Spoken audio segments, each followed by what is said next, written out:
எல்லாருக்கும் வணக்கம். நான் உங்க குருசாமி பொண்ணு. எல்லாருக்கும் ஹாப்பி உமன்ஸ் டே. இந்த உமன்ஸ் டேக்கு நீங்க என்ன பண்ணணும் அப்படின்னு சொல்லி முடிவு பண்ணியிருக்கிறீங்க? இத்தன நாள் நான் என்ன பண்ணிட்டு இருக்கிறேனோ, அத தான் இனியும் பண்ண போறேன் அப்படின்னு முடிவு பண்ணியிருக்கிறீங்களா? ஒவ்வொரு வருஷமும் புது வருஷம் பிறக்குது. அப்போ எல்லாருமே நமக்காக ஒரு ரெசல்யூஷன் எடுக்கணும். நம்ம ஃபேமிலி இந்த மாதிரி குரோத் ஆகணும் அப்படின்ட்டுலாம் நெனைப்போம் இல்லையா? ஆனா இந்த உமன்ஸ் டே அன்னைக்கு நம்ம எல்லாரும் சேர்ந்து ஒரு ரெசல்யூஷன் எடுக்கலாமா? இனி ஒவ்வொரு நாள்லயும் எனக்காக கொஞ்ச நேரம், எனக்கான மாற்றத்துக்காக நான் டைம் ஸ்பெண்ட் பண்ணணும் அப்படின்னு சொல்லி. டைம் அப்படின்னு ஒண்ணு இப்ப நான் ரீசென்ட்டா நெறைய புக்ஸ் வந்து நான் படிக்கிறேன்னா, டைம் மேனேஜ்மென்ட் ரிலேட்டடா.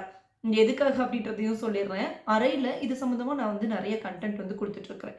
அப்படி நான் படிக்கும்போது தான் நான் நெறைய விஷயங்கள் வந்து தெரிஞ்சுக்கிட்டேன். என்னென்னலாம் தெரிஞ்சுக்கிட்டேன் தெரியுமா? டைம் மட்டும் தான் நம்ம என்னைக்குமே திரும்ப கேட்டாலும் கிடைக்காத ஒண்ணு அப்படின்னு சொல்லி. பணத்த இழந்துட்டா கூட அத சம்பாதிக்க முடியும். ஆனா நீ டயத்த இழந்துட்டா அத சம்பாதிக்க முடியுமா? இப்படின்ற ஒரு கேள்வி நான் அத படிச்ச உடனேயும் என் மண்டையில போய் டங்குன்னு அடிக்கும்ல. அந்த மாதிரியான ஒரு ஃபீல வந்து நான் உணர்ந்தேன். ஏன் நீ ஒவ்வொரு நாளையும் வீணாக்கிக்கிட்டு இருக்க? எப்ப பார்த்தாலும் ஏன் ஏதாவது ஒரு காரணத்த சொல்லிக்கிட்டே இருக்கிற? என்னால அதால முடியல, இதால முடியல, அதனால முடியல. அவங்க எனக்கு சப்போர்ட் பண்ணியிருந்தா நான் பண்ணியிருப்பேன். இவங்க எனக்கு சப்போர்ட் பண்ணியிருந்தா பண்ணியிருப்பேன். அப்படின்னு நீ உனக்காக என்ன பண்ற? இந்த கேள்விய நம்மள்ல யாருமே நம்மள பார்த்து கேட்கவே இல்லையே! இத தான் இன்னைக்கு நம்ம ஸ்டார்ட் பண்ணணும்னு நான் நெனச்சேன். நம்ம எல்லாரும் சேர்ந்து இந்த ஒரு ஜர்னிய தொடரலாமா? எத்தன பேருக்கு இதுல இன்ட்ரெஸ்ட் இருக்கு? எப்படி நம்ம ஒவ்வொரு நாளும் சின்ன சின்ன அமௌண்ட்டா எடுத்து வைக்கிறது மூலமா நம்மளோட லைஃப்ல ஃபினான்ஷியலா ஒரு மாற்றத்த பார்த்தோமோ, அதே மாதிரி ஒவ்வொரு டயத்தையுமேவும் நம்மளுக்காக செலவு பண்றது மூலமா, நம்மளோட லைஃப்ல நமக்காக நான் ஒரு காலையில ஒரு போஸ்ட் கூட ஒண்ணு போட்டிருந்தேன். அது எதுக்காக போட்டேன் அப்படின்னு, இப்ப நான் சொல்ற விஷயத்த வச்சு உங்களுக்கு புரியும்னு நெனைக்கிறேன். யாரெல்லாம் அந்த போஸ்ட் பார்க்கலையோ, அத நீங்க பாருங்க. அப்பதான் உங்களுக்கு இன்னுமே ஐடியாஸ் வந்து கிடைக்கும். உன்னோட அடையாளத்த நீ உருவாக்கு. உன் அடையாளத்த உருவாக்குறதுக்காக நீ என்ன பண்ற அப்படின்றத நெறைய பேரு யோசிக்கிறதுக்கே மறக்கிறோம். இப்போ கூட பாருங்க, இப்பதான் எனக்கே ஞாபகம் வருது. மறக்கிறேன் அப்படின்னு சொன்னோனே, மைக் போடாம உங்க கூட பேசிட்டு இருக்கேன். இது எந்த விதத்தில உங்களுக்கு கேட்கும் அப்படின்றது கூட எனக்கு வந்து தெர்ல. இந்த அளவுல தான் நான் இருக்கிறேன். இப்ப கொஞ்ச நாளா. இதுதானே சொல்லக்கூடாது அப்படின்னு சொல்லிட்டு இருக்கிறேன். என்னால முடியல, என்னால முடியாது. எனக்கு டெய்லியுமேவும் உங்க கூட பேசணும், உங்க கூட வீடியோ போடணும்னு ஒவ்வொரு நாளுமே தோண தான் செய்யும். அந்த 3:00 வரைக்கும். 3:00 தாண்டிருச்சுன்னா, நாளைக்கு பார்த்துக்கலாம். தள்ளி போடுறேன் பார்த்தீங்களா? அதுதான் நான் பண்ற பெரிய தப்பாவும் பார்க்குறேன். இன்னைக்கும் அதே தான் நடந்துச்சு. ஆனா, டைம் தள்ளி போனா என்னப்பா ப்ராப்ளம் இல்ல. நீ இன்னைக்கு சொன்ன இல்லையா? இன்னைக்கான ஒர்க்க இன்னைக்கே பண்ணு அப்டின்ற இந்த முடிவ நம்ம என்னைக்கு எடுக்கிறோமோ, அன்னைக்கு தான் நம்ம அடுத்த குரோத்த நோக்கி போவோம் அப்டின்னும் நான் வந்து புரிஞ்சுக்கிட்டேன். நான் வந்து நெறைய புக்ஸ் வந்து படிக்கிறேன் அப்டின்னு சொன்னேன் இல்லையா? அது எல்லாமே பார்ட்ஸா குடுத்துட்டுருக்கேன்.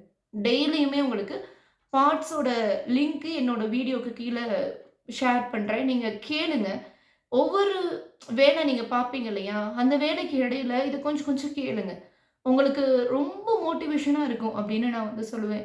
இதுதான் இன்னைக்கு நான் உங்க கூட பேசணும் அப்படின்னு நெனச்ச ஒரு விஷயம். இன்னைக்கு எனக்காக நான் என்னென்னலாம் பண்ணணும்னு நெனச்சேனோ, அது அத்தனையும் முழுசா பண்ணியிருக்கேன் அப்படின்னு நான் நெனைக்கிறேன். என்னலாம் பண்ணணும்னு நெனச்சேன், என்ன பண்ணியிருக்கிறேன், என்ன பண்ண போறேன் அப்படின்ற எல்லாமே உங்களுக்கு தெரியணும் அப்படின்னு நெனச்சீங்கன்னா கமெண்ட்ல சொல்லுங்க. நம்ம ஒவ்வொரு நாளுமேவும் இந்த ஜர்னியுமேவும் டே 1 டூ டே தொடரலாம். முடிக்க வேண்டாம் இந்த விஷயத்த. ஒவ்வொரு நாளும் என்னோட ஜர்னிய என்ன இம்ப்ரூவ் பண்றதுக்காக நான் என்ன பண்ண போறேன்? என் ஃபேமிலியோட குரோத்துக்காக நான் என்ன பண்றேன்? அப்படின்ற எல்லா விஷயத்தையும் நான் உங்க கூட ஷேர் பண்ணிக்கிறேன். ஃபேமிலியோட குரோத் ஒரு பக்கம் இருக்கட்டும். முதல்ல நம்ம குரோத்த பண்ணோம்னா ஃபேமிலி ஆட்டோமேட்டிக்கா வளரும் தானே! ஏன் இதெல்லாம் நம்ம யோசிக்க மாட்டேங்கிறோம்? அப்படின்ற ஒரு பெரிய கேள்வியோட இன்னைக்கான இந்த வீடியோவ முடிக்கிறேன். ரொம்ப குட்டியான வீடியோ தான் இன்னைக்கு நான் குடுத்துருக்கிறேன். கேளுங்க. என்ன பண்ண போறோம்? நம்ம யாரு? நம்ம மேரேஜுக்கு முன்னாடி எப்படி இருந்தோம்? இப்ப நம்ம எப்படி இருந்துட்டு இருக்கிறோம்? ஏன் இப்படி ஆனோம்? அப்படின்ற அவ்ளோ கேள்விகள் நமக்குள்ள இருக்குது. ஒவ்வொரு வருஷமும் தான் உமன்ஸ் டே செலிப்ரேட் பண்றோம். எத்தனையோ சாதிச்ச பெண்கள் எல்லாம் பார்க்க தானே செய்றோம். ஆனா, நம்ம ஏன் இப்படி இருக்கிறோம்? நம்மளால முடியாதா? கண்டிப்பா முடியும். ஆனா, ஏன் ஒரு ஸ்டெப் எடுத்து வைக்க மாட்டேங்கிறோம்? அப்படின்ற ஒரு கொஸ்டின் இருக்குது இல்லையா? என்னையும் சேர்த்து தான் நான் வந்து சொல்றேன். உங்கள மட்டும் நான் சொல்லல. ஏதோ ஒண்ணு நம்ம பண்ணணும் இல்லையா? நம்மளோட அடையாளத்த நம்ம தான் உருவாக்கணும். நமக்காக யாருமே வந்து உருவாக்கி குடுக்கவே மாட்டாங்க. அது தெரியும் தானே! எல்லாமே தெரியும். ஆனா ஏன் பண்ண மாட்டேங்கிறோம்?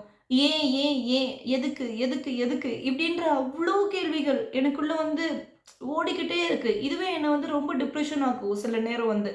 நீ என்ன பண்ற? நீ உனக்காக என்ன பண்ற? இப்படியும் நான் வந்து ஏதாவது ரீல்ஸ் பார்க்குறது, வீடியோஸ் பார்க்குறது, இப்படியே நெறைய நேரம் போயிரும். இதுல நான் என்ன என்கேஜிங்கா வைக்கிறதுக்காக மட்டும் தான் நான் அறைக்குள்ள போயி நெறைய புது விஷயங்கள கத்துக்க ஆரம்பிச்சேன். நெறைய மோட்டிவேஷன் ரிலேட்டடா தான் வீடியோஸும் குடுக்க ஆரம்பிச்சிருக்கிறேன் இப்போ. இப்படி பண்ணும்போது மட்டும் தான் நம்ம எ என்ன நம்மளுக்கு வேணும் அப்படின்றதையே ஃபர்ஸ்ட்டு யோசிக்க ஆரம்பிப்போம். யோசிக்க மறக்கிறோம். நம்மள உங்களுக்கு என்ன தேவைன்னு ஃபர்ஸ்ட்டு யோசிங்க. இன்னைக்கு எனக்காக 10 விஷயங்கள் பண்ணணும் அப்படின்னு நெனச்சேன். அதுல ஒரு 8 விஷயமாவது கண்டிப்பா இன்னைக்கு பண்ணியிருப்பேன் அப்படின்னு நான் நெனைக்கிறேன். இதுல கடைசியா ஒரு விஷயம், முக்கியமான விஷயம், டயத்துக்கு தூங்கணும். சீக்கிரமா நைட் டின்னர ஃபினிஷ் பண்ணணும். இது 2யும் ஃபிக்ஸ் பண்ணியிருக்கிறேன். இதையும் நான் முடிச்சுட்டு, நாளைக்கு நான் என்னென்ன விஷயங்கள் எல்லாம் ஃபாலோ பண்ணேன், எதெல்லாம் நான் கரெக்ட்டா ஃபினிஷ் பண்ணியிருக்கிறேன் அப்படின்ற எல்லாத்தையுமே உங்க கூட வந்து நான் ஷேர் பண்றேன். அடுத்த வீடியோவில் சந்திப்போம். பை. யோசிங்க, உங்களுக்காக என்ன பண்ண போறீங்க அப்படின்னு. Once again happy women's day எல்லாத்துக்கும்.